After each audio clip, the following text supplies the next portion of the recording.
Hi hello welcome back to my channel. അപ്പം ഇന്നത്തെ എൻ്റെ വീഡിയോ കുറച്ച് ഫിഷ് തപ്പിയിട്ട് ഇറങ്ങിയതായിരുന്നു കേട്ടോ. നാളെ നമ്മുടെ ആമിക്കുട്ടിയുടെ സ്കൂള്, അതായത് ലേണിംഗ് മൈൻഡ്സ്, അവിടെ കേരളത്തിലെ 14 ജില്ലേനെ ബേസ് ചെയ്തിട്ടുള്ള ഒരു ഫുഡ് ഫെസ്റ്റ്. അപ്പോൾ അതിന് വേണ്ടിയിട്ടുള്ള ഫിഷ് വാങ്ങിക്കാൻ വേണ്ടിയിട്ട് വന്നിട്ടുള്ളതാണ്. എനിക്കും എൻ്റെ ടീമിനും കിട്ടിയിട്ടുണ്ടായിരുന്നത് കൊല്ലം ജില്ലയാട്ടാ. അപ്പം ഞങ്ങൾ മിക്സ്ഡ് സീ ഫുഡ് വെച്ചിട്ടുള്ള ഒരു ബിരിയാണി ചെയ്യാമെന്നാട്ടാ വിചാരിച്ചിട്ടുണ്ടായിരുന്നത്. അപ്പോൾ അതിനായിട്ട് നമ്മൾ ഇങ്ങോട്ട് വന്നു. ഇതേതാ സ്ഥലം എന്ന് വെച്ച് കഴിഞ്ഞാൽ പൊന്നാനിയിലുള്ള നമ്മുടെ ചമ്രവട്ടം പാലത്തിൻ്റെ ഒക്കെ അടുത്തായിട്ടുള്ള ഒരു ഫിഷ് മാർക്കറ്റാട്ടോ. ഒരുപാട് വെറൈറ്റി ആയിട്ടുള്ള ഫിഷൊക്കെ കിട്ടും ഇവിടെ വന്നു കഴിഞ്ഞാൽ. അപ്പം എനിക്കങ്ങനെ കക്ക കിട്ടിയിട്ടുണ്ടായിരുന്നു, ചെമ്മീൻ കിട്ടിയിട്ടുണ്ടായിരുന്നു, കൂന്തൽ കിട്ടിയിട്ടുണ്ടായിരുന്നു. അതിൽ ഞണ്ട് മാത്രം കേട്ടോ മിസ്സായിട്ടുണ്ടായിരുന്നത്. അത് സീസൺ അല്ലാത്തത് കൊണ്ട് കിട്ടിയിട്ടുണ്ടായില്ല. അപ്പോൾ അതേ ഫുഡ് ഫെസ്റ്റിൻ്റെ എല്ലാ അറേഞ്ച്മെൻറ്റ്സും സെറ്റായിട്ടുണ്ട്. നമ്മൾ 14 ജില്ലേനെയും സെറ്റാക്കി വെച്ചിട്ടുണ്ട്. ഫസ്റ്റ് തിരുവനന്തപുരം, കൊല്ലം, പത്തനംതിട്ട അങ്ങനെ പോയിട്ട് അവസാനം നമ്മുടെ കാസർഗോഡ് വരെ കേട്ടോ. അപ്പോൾ ഓരോ ജില്ലയിലും വളരെ വെറൈറ്റി ആയിട്ടുള്ള ഒരുപാട് ഫുഡൊക്കെ ഉണ്ടായിരുന്നു. തിരുവനന്തപുരത്തെ സ്പെഷ്യൽ ആയിട്ടുള്ള ഒരു ഐറ്റം ആട്ടോ നമ്മുടെ പാലട ബോളി. അപ്പോൾ ഈ ഒരു ടീം അതൊക്കെ കറക്റ്റായിട്ട് ശ്രദ്ധിച്ചു കൊടുത്തിട്ടുണ്ടായിരുന്നു. പിന്നെ അവിടുത്തെ നമ്മുടെ പത്മനാഭൻ്റെ ആ ഒരു ക്ഷേത്രത്തിൻ്റെ പിക്ചറൊക്കെ എടുത്തിട്ടുണ്ടായിരുന്നു. നല്ല രസമുണ്ടായിരുന്നു കേട്ടോ. അപ്പം ഇതാണ് ഞങ്ങളുടെ ടീം. ഞങ്ങളിതിവിടെ കക്ക് വെച്ചിട്ടുള്ളൊരു കൊണ്ടാട്ടം പോലെ, പിന്നെ നമ്മുടെ കൊല്ലത്തെ സ്പെഷ്യലായിട്ടുള്ളതാണല്ലോ കാഷ്യൂനട്ട്, അതെടുത്തിട്ടുണ്ടായിരുന്നു. പിന്നെ അപ്പം മുട്ടക്കറി, പിന്നെ ഫിഷ് വെച്ചിട്ട് സമൂസ, മിക്സ്ഡ് ഫിഷ് വെച്ചിട്ടുള്ള നമ്മുടെ ഒരു ബിരിയാണി, പിന്നെ പപ്പടം കൊല്ലത്തെ മെയിൻ ആയിട്ടുള്ളതാണ്, പിന്നെ അപ്പം, തേങ്ങാപ്പാൽ, അങ്ങനെ കുറച്ച് ഐറ്റംസ് ഒക്കെ. ഞങ്ങൾക്ക് അറിയാവുന്ന രീതിക്ക് കൊല്ലത്തെ ഏകദേശമൊക്കെ ആ ഒരു ടേസ്റ്റ് എത്തിക്കാൻ പറ്റി എന്നാട്ടാ. പിന്നെ അവിടുത്തെ സ്പെഷ്യലായിട്ട് നമ്മൾ കുറേ തപ്പിയിട്ടും അങ്ങനെയൊന്നും കിട്ടിയിട്ടുണ്ടായിരുന്നില്ല. ഉള്ളത് വെച്ച് ഞങ്ങൾ അത്യാവശ്യം നല്ല ഭംഗിയായിട്ട് തന്നെ വെച്ചിട്ടുണ്ടായിരുന്നു. ഇതെൻ്റെ ടീമിലുണ്ടായിരുന്ന ബാക്കി 2 പേരാണ്. ഒരെണ്ണം നമ്മുടെ ഇവിടുത്തെ ടീച്ചറായിരുന്നു, പിന്നെ വേറൊരു കുട്ടിയും കൂടെ കേട്ടോ. പിന്നെ നെക്സ്റ്റ് നമ്മുടെ ജില്ല പത്തനംതിട്ടയായിരുന്നു. പത്തനംതിട്ടയിൽ ഒരുപാട് വെറൈറ്റി ആയിട്ടുള്ള നാടൻ ഐറ്റംസ് ഉണ്ടായിരുന്നു കേട്ടോ. കിണ്ണത്തപ്പം, പിന്നെ അതുപോലെ കുമ്പിളപ്പം, പിന്നെ ബീട്രൂട്ട് വെച്ചിട്ടൊരു പുഡിങ് പോലെ ഉണ്ടായിരുന്നു. പിന്നെ അവരുടെ മെയിനായിട്ടുള്ള നല്ല അടിപൊളിയായിട്ടുള്ള ഒരു ചട്ടിച്ചോറ് അവർ തന്നെ എല്ലാ ഐറ്റംസും കൂടെ വെച്ചിട്ടായിരുന്നു കേട്ടോ. അപ്പോൾ അങ്ങനെ ഒരു ചട്ടിച്ചോറ് ഉണ്ടായിരുന്നു. പിന്നെ മോർണിംഗ് ബ്രേക്ക്ഫാസ്റ്റ് ആയിട്ട് അവർ കൊണ്ടുവന്നിട്ടുണ്ടായിരുന്നത് നമ്മളെ ഇടിയപ്പവും, പിന്നെ അതുപോലെ അപ്പവും, പിന്നെ സ്റ്റൂ ആയിരുന്നു കേട്ടോ.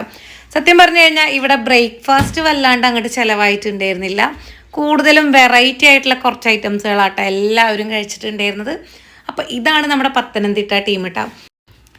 ഇതിലൊരാൾ മോണ്ടിസറി സ്റ്റുഡൻ്റ് ആണ്, അതും പാരൻ്റ് ആട്ടാ. ബാക്കി 2 പേരും സാധാരണ അവിടെ കുട്ടികളുടെ പാരൻ്റ് കേട്ടോ. അപ്പം അങ്ങനെ അവരും ഭയങ്കര കട്ടയ്ക്ക് നല്ല സൂപ്പറായിട്ടായിരുന്നു കേട്ടോ. പിന്നെ പത്തനംതിട്ട കഴിഞ്ഞു, അടുത്തത് നമ്മുടെ ആലപ്പുഴ കേട്ടോ. ആലപ്പുഴയിൽ അവിൽ വിളയിച്ചതുണ്ടായിരുന്നു. പിന്നെ അതുപോലെ ഒരു കാടമുട്ടയുടെ സ്പെഷ്യലായിട്ടുണ്ടായിരുന്നു. പിന്നെ അപ്പം, നല്ല താറാവ്, നമ്മുടെ ചിക്കൻ കറി ആട്ടോ അവരുടെ സ്പെഷ്യൽ. പിന്നെ അവരുടെ ലഞ്ചിനുള്ള ആ ഒരു ടീച്ചർ ചെറിയൊരു അപകടം പറ്റിയത് കൊണ്ട് അവരുടെ ആ ഒരു ലഞ്ചിൻ്റെ സെക്ഷനിൽ ഒരാളുടെ കുറവുണ്ടായിരുന്നു. പക്ഷെ എന്നാലും അത്യാവശ്യം നല്ല രീതിക്ക് അവർ 2 പേരും കൂടെ അത് മാനേജ് ചെയ്തു കേട്ടോ. അടുത്തത് നമ്മുടെ കോട്ടയം ജില്ലയ്ക്കാട്ടോ നമ്മൾ വന്നിട്ടുള്ളത്. കോട്ടയത്ത് കുറേ വെറൈറ്റി ആയിട്ടുള്ള പലഹാരങ്ങൾ കണ്ടിട്ടുണ്ടായിരുന്നു. പിന്നെ നമ്മുടെ നാടൻ മീൻ കറി, പിന്നെ കപ്പ, മീൻ പൊള്ളിച്ചതുണ്ടായിരുന്നു, പിന്നെ അതുപോലെ കള്ളപ്പം ഉണ്ടായിരുന്നു, ഇടിയപ്പം, കുറേ സ്നാക്സ് ഐറ്റംസ് ഉണ്ടായിരുന്നു, പായസം ഉണ്ടായിരുന്നു. ഇവർ ഫസ്റ്റ് വെച്ചിട്ടുള്ള സ്നാക്സ് ഭയങ്കര വെറൈറ്റി ആയിരുന്നു കേട്ടോ. അതിൻ്റെ ഉള്ളിൽ ഫില്ല് ചെയ്തിട്ടുണ്ടായിരുന്നത് നമ്മുടെ പൂരപ്പൊടിയൊക്കെ ആയിരുന്നു കേട്ടോ. അത് ഭയങ്കര ഇഷ്ടമായി. പിന്നെ അങ്ങനെ ദേ നമ്മൾ ഇടുക്കിയിലേക്ക് എത്തിയിട്ടുണ്ട്. ഇടുക്കിയിലും കുറേ വെറൈറ്റി ആയിട്ടുള്ള പലഹാരങ്ങൾ ഉണ്ടാക്കിയിട്ടുണ്ടായിരുന്നു. നമ്മുടെ ബ്രെഡ്, സ്റ്റൂ, പുട്ട്, പിന്നെ നമ്മുടെ ചോളം പുഴുങ്ങിയത് ഉണ്ടായിരുന്നു. നല്ല അടിപൊളിയായിട്ടുള്ള ഒരു ചിക്കൻ്റെ ഒരു സംഭവം, പിന്നെ ഒരു മടക്ക് പോലത്തത് കേട്ടോ. അതിനെന്തോ പേരൊക്കെ പറഞ്ഞിട്ടുണ്ടായിരുന്നു, പേരൊന്നും എനിക്ക് ഓർമ്മയില്ല. പിന്നെ പുട്ട്, കടലക്കറി, പിന്നെ കുറേ അതുപോലെ ചെറിയ ചെറിയ പലഹാരങ്ങളൊക്കെ വെച്ചിട്ടുണ്ടായിരുന്നു കേട്ടോ. അപ്പോൾ അവരുടെ ടീമും നല്ല അടിപൊളിയായിരുന്നു. പിന്നെ സ്പെഷ്യലായിട്ട് അവർക്കൊരു ചായ ഉണ്ടായിരുന്നു കേട്ടോ, നല്ല ടേസ്റ്റാണ്. പിന്നെ അടുത്തത് നമ്മുടെ എറണാകുളം ടീമായിരുന്നു. എറണാകുളത്ത് ഇതുപോലെ കപ്പ, പിന്നെ അതുപോലെ മണിപ്പുട്ട്, പഴം, പാല്, പഞ്ചസാര, പിന്നെ അതേ ഇപ്പം ട്രെൻഡിങ് ആയിക്കൊണ്ടിരിക്കുന്ന നമ്മുടെ മസ്കബണ്ണും പിന്നെ ഇറാനി ചായയൊക്കെ അവർ വെച്ചിട്ടുണ്ടായിരുന്നു കേട്ടോ. അപ്പോൾ ഭയങ്കര അപ്ഡേഷനൊക്കെ ഭയങ്കര പക്കാ ലെവലായിരുന്നു കേട്ടോ നമ്മൾ ഉണ്ടായിരുന്നത്. പിന്നെ അതുപോലെ കപ്പയിലേക്ക് നല്ല അടിപൊളി ഒരു മീൻ കറി ഉണ്ടായിരുന്നു കേട്ടോ. അപ്പോൾ അവരുടെ ടീമും നല്ല കിടിലൻ തന്നെയായിരുന്നു. മസ്കാട്ടി പ്രത്യേകിച്ച് അടിപൊളി ടേസ്റ്റ്, നല്ല സൂപ്പറായിരുന്നു കേട്ടോ. അപ്പോൾ എറണാകുളത്ത് നിന്ന് ഞാൻ നേരെ നമ്മുടെ തൃശ്ശൂരിലേക്ക് കടന്നു. തൃശ്ശൂർ കുറേ പലഹാരങ്ങൾ, പൂരം, ഉണ്ണിയപ്പം, അച്ചപ്പം, കുഴലപ്പം, അങ്ങനെ കുറേ വെറൈറ്റി സ്നാക്സും ഉപ്പിലിട്ടതും കടലക്കറി, പുട്ട്, പിന്നെ അങ്ങനെ കുറേ സംഭവങ്ങൾ നമ്മുടെ തൃശ്ശൂർ ഉണ്ടായിരുന്നു കേട്ടോ. പിന്നെ നമ്മുടെ ബിരിയാണി ആട്ടാ, തൃശ്ശൂരിന് സ്പെഷ്യലായിട്ടൊരു ബിരിയാണി ഉണ്ടായിരുന്നു, സാലഡ് ഉണ്ടായിരുന്നു, നമ്മുടെ പൈനാപ്പിൾ അച്ചാർ, ചായ, അങ്ങനെ കുറേ വെറൈറ്റി ഐറ്റംസ് ഉള്ള വലിയൊരു സ്റ്റോൾ തന്നെയായിരുന്നു കേട്ടോ നമ്മുടെ തൃശ്ശൂരിൻ്റെ. അങ്ങനെ കുറച്ച് നേരം നമ്മുടെ തൃശ്ശൂരിൻ്റെ സ്റ്റോളും കൂടെ കണ്ടു. അങ്ങനെ തൃശ്ശൂർ വഴി നമ്മുടെ വണ്ടി നേരെ പാലക്കാട്ടേക്കാട്ടാ വിട്ടിട്ടുണ്ടായിരുന്നത്. പാലക്കാട് സ്പെഷ്യലായിട്ട് ഫസ്റ്റ് തന്നെ ഒരു അട്രാക്ഷൻ കൊടുത്തിട്ടുണ്ടായിരുന്നത് ഒരു ഇലയിൽ കുറച്ച് നെല്ലും കുറച്ച് സ്വീറ്റ്സും, പിന്നെ പാലക്കാടിൻ്റെ സ്പെഷ്യലായിട്ടുള്ള നുറുക്ക്, അരിമുറുക്ക്, പിന്നെ അതുപോലെ വേറൊരു ടൈപ്പ് ഒരു നുറുക്ക് ഉണ്ടായിരുന്നു, പിന്നെ റാവുത്തർ ബിരിയാണി, പിന്നെ നമ്മുടെ രാമശ്ശേരി ഇഡ്ഡലി ചട്നി, പിന്നെ വേറെ 2-3 ഐറ്റം അങ്ങനെ സ്പെഷ്യലായിട്ടുള്ളത് നമ്മുടെ പാലക്കാടും കൂടെ ഉണ്ടായിരുന്നു കേട്ടോ. അതിൻ്റെ ഇടയിൽ ഞാൻ ജസ്റ്റ് ഒന്ന് മറ്റുള്ള ജില്ലയിലേക്ക് ഒന്ന് തിരിഞ്ഞതായിരുന്നു കേട്ടോ. പാലക്കാട് നിന്ന് നേരെ മലപ്പുറത്തേക്ക് വിട്ടിട്ടുണ്ടായിരുന്നു.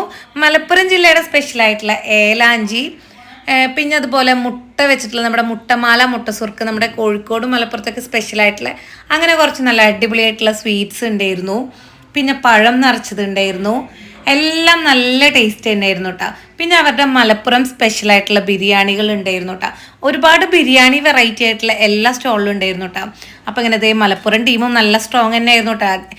മിക്ക സ്റ്റോളിലും നമ്മുടെ ഓരോ ടീച്ചേഴ്സും പാരൻസും കൂടെ മിക്സ് ചെയ്തിട്ടാട്ടോ ഉണ്ടായിരുന്നത്.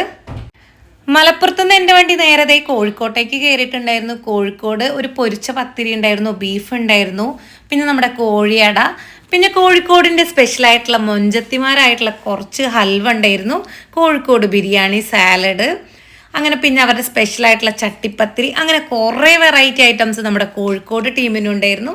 അങ്ങനെ നമ്മുടെ കോഴിക്കോടിൻ്റെ തനതായിട്ടുള്ള കുറേ സംഭവങ്ങളും അവരൊട്ടിച്ചിട്ടുണ്ടായിരുന്നു. ടീമും നല്ല പൊളിയാട്ടാ. ഇത് നമ്മുടെ ഗ്രാൻഡ് പാരൻസ് ആട്ടോ. നമ്മൾ ഇൻവൈറ്റ് ചെയ്തിട്ട് നമ്മുടെ എല്ലാ വിശേഷ ദിവസങ്ങളിലും നമ്മുടെ ഗ്രാൻഡ് പാരൻസിനെ ഉണ്ടാവാറുണ്ട് കേട്ടോ. അങ്ങനെ നമ്മുടെ വണ്ടി നേരെ താമരശ്ശേരി ചുരം കയറിയിട്ടുണ്ടായിരുന്നു. അടുത്തത് നമ്മൾ എത്തിയിട്ടുണ്ടായിരുന്നത് വയനാട്ടിലാണ്. വയനാട്ടിൽ ഒരു റാന്തൽ വിളക്കൊക്കെ ഒരുപാട് നാളിന് ശേഷം അങ്ങനത്തെ സംഭവമൊക്കെ കണ്ടുട്ടാ. പിന്നെ വയനാടിൻ്റെ സ്പെഷ്യലായിട്ടുള്ള ചിക്കൻ കറി ഉണ്ടായിരുന്നു, ഒരു ഏലാഞ്ചി, അങ്ങനെ കുറേ വെറൈറ്റി ആയിട്ടുള്ളതും, പിന്നെ അവർ ശർക്കര വെച്ചിട്ടുള്ള ചായ ഉണ്ടായിരുന്നു കേട്ടോ. അപ്പം അങ്ങനെ വയനാട് ടീമും കിടിലനായിരുന്നു. വയനാട്ടിൽ നിന്ന് നേരെ നമ്മൾ കണ്ണൂരിൽ വിട്ടു. കണ്ണൂർ സ്പെഷ്യലായിട്ടുള്ള ബിരിയാണി, സാലഡ്, ചമ്മന്തി, അങ്ങനെ വെറൈറ്റി ആയിട്ടുള്ള ഇത് നമ്മുടെ ലെയറായിട്ടുള്ള ചട്ടിപ്പത്തിരിയുടെ വേറെ ഒരു സ്വീറ്റ് ആയിട്ടുള്ള വെർഷനാട്ടോ, അത് ഉണ്ടായിരുന്നു. പിന്നെ അതുപോലെ കപ്പ, ബീഫ്, അങ്ങനെ കുറേ ഐറ്റംസുകളൊക്കെ ഉണ്ടായിരുന്നു. അങ്ങനെ നമ്മുടെ കേരളത്തിൻ്റെ അവസാനത്തെ ജില്ലയായിട്ടുള്ള നമ്മുടെ കാസർഗോഡ് പോയി. കാസർഗോഡ് അട്ടിപ്പത്തിരി, കാസർഗോഡിൻ്റെ വെറൈറ്റി ആയിട്ടുള്ള കുറേ പലഹാരങ്ങൾ ഉണ്ടായിരുന്നു കേട്ടോ. ശരിക്കും പറഞ്ഞാൽ എനിക്കിതിൻ്റെ പേരൊന്നും അറിയില്ല. പേര് എഴുതിയിട്ടുള്ള ഭാഗം ഇതൊരു മുറുക്ക് വെച്ചിട്ടുള്ള ഒരു സംഭവമായിരുന്നു കേട്ടോ. ഇതിൻ്റെ പേര് അതുപോലെ ചറുമുറ എന്നുള്ളത്, ഇത് ചക്ലി, അങ്ങനെ ഇതൊരു മസാല ഫ്ലേവേർഡ് ആയിട്ടായിരുന്നു. പിന്നെ ഒരു പിടിയും പിന്നെന്താ പറയുക ചിക്കനും വെച്ചിട്ടുള്ളതായിരുന്നു കേട്ടോ. അതും നല്ല ടേസ്റ്റ് ആയിരുന്നു. എല്ലാ ഭാഗം 14 ജില്ലത്തെ ടേസ്റ്റും സൂപ്പർ തന്നെയായിരുന്നു കേട്ടോ. പിന്നെ ഇത് നമ്മുടെ സാറും നമ്മുടെ സെലിം മാമും കേട്ടോ. ഇവർ നമ്മുടെ ഈ ഒരു പ്രോഗ്രാം സൂപ്പർ ആക്കിയിട്ടുണ്ടായിരുന്നു. ഇതിൽ എടുത്തു പറയേണ്ട മെയിനായിട്ടുള്ള ഒരു ഹൈലൈറ്റ് എന്ന് പറയുന്നത് നമ്മുടെ പിള്ളേരുടെ തന്നെയായിരുന്നു കേട്ടോ. ഓരോ ജില്ലയിലും ഇവർ കവർ ചെയ്യുമ്പോൾ നമ്മുടെ കയ്യിൽ ഓരോ സീല് തന്നിട്ടുണ്ട്. ഓരോ ജില്ലയിൽ നിന്നും കടന്നു പോകുമ്പോൾ ഈ ഒരു സീൽ ചെയ്തിട്ട് വേണം നമ്മൾ പോകാൻ കേട്ടോ. അപ്പം അങ്ങനെ നമ്മുടെ ആമിക്കുട്ടി കൊല്ലത്ത് വന്ന് നമ്മുടെ ജില്ലയിൽ നിന്ന് സീല് വാങ്ങിച്ചിട്ടാട്ടോ പോണത്. അതുപോലെ എല്ലാ പിള്ളേരും വരിക്കായിട്ട് വന്നിട്ട് സീൽ ചെയ്തിട്ട് അവർക്ക് ഇഷ്ടമുള്ള ഫുഡ് എങ്ങനെയാണെന്ന് വെച്ചാൽ എത്ര പ്രാവശ്യമാണെന്ന് വെച്ചാലും കഴിക്കാട്ടോ. അങ്ങനെ നമ്മൾ എടുത്തു കൊടുക്കാൻ അങ്ങനെയൊന്നുമില്ല. മക്കളുടെ ഇഷ്ടത്തിന് ഹാപ്പി ആയിട്ട് തന്നെയായിരുന്നു കേട്ടോ എല്ലാവരും. പിന്നെ എല്ലാ ഫുഡ് ഫെസ്റ്റും നമ്മൾ കണ്ടിട്ടാണ്. നമ്മൾ പാരൻസ് വീട്ടിൽ നിന്ന് ഉണ്ടാക്കി മക്കളുടെ കയ്യിൽ കൊടുത്തു വിടുന്നു. പിന്നെ അതുപോലെ അവർക്ക് മറ്റുള്ള ഫുഡ് കഴിക്കണം എന്നുണ്ടെങ്കിൽ കുറച്ച് പൈസ കൊടുത്തു വിടുന്ന, അങ്ങനെയല്ലേ. അതിനൊക്കെ വെറൈറ്റി ആയിട്ട് പൈസയും വേണ്ട, ഒന്നും വേണ്ട, നമ്മൾ ഉണ്ടാക്കിയിട്ടുള്ളവർക്ക് തന്നെ ഒരു അംഗീകാരം തന്നെയായിരുന്നു കേട്ടോ. ഇന്നത്തെ ഈ ഒരു ഫുഡ് ഫെസ്റ്റിൽ കിട്ടിയിട്ടുണ്ടായിരുന്നത് നമ്മളെല്ലാം ഉണ്ടാക്കി എല്ലാവരും അങ്ങോട്ടും ഇങ്ങോട്ടും ഷെയർ ചെയ്തിട്ടും എല്ലാവരുടെ ടേസ്റ്റ് അറിഞ്ഞിട്ടും ഇത് ഉണ്ടാക്കിയിട്ടുള്ള നമുക്ക് ഭയങ്കര ഹാപ്പി ആയിരുന്നു. ഓരോരുത്തരുടെയും റിവ്യൂ കേൾക്കുമ്പോൾ ഞങ്ങളുടെ ബിരിയാണിക്കൊക്കെ നല്ല റിവ്യൂ ആയിരുന്നു, നല്ല ടേസ്റ്റ് ഉണ്ടായിരുന്നു, ആ ഒരു ഫിഷിൻ്റെ ഫ്ലേവറൊക്കെ ഉണ്ടായിരുന്നു എന്നൊക്കെ പറഞ്ഞപ്പോൾ ഒരുപാട് സന്തോഷമായിരുന്നു കേട്ടോ. അപ്പം ഇങ്ങനെയും കുറേ ഫുഡ് ഫെസ്റ്റ് ചെയ്യാൻ പറ്റും എന്നുള്ളതും നമുക്കൊരു മാതൃകയാട്ടാം. അപ്പം അങ്ങനെ ഇനി ഇവിടുത്തെ നമ്മുടെ ഏകദേശം എല്ലാ പരിപാടികളും സെറ്റായി. ഇനി എല്ലാ ഭാഗത്തു നിന്നും വെറൈറ്റി ഐറ്റംസുകൾ കഴിക്കുക എന്നുള്ള ഒരൊറ്റ ലക്ഷ്യം മാത്രമാണ്.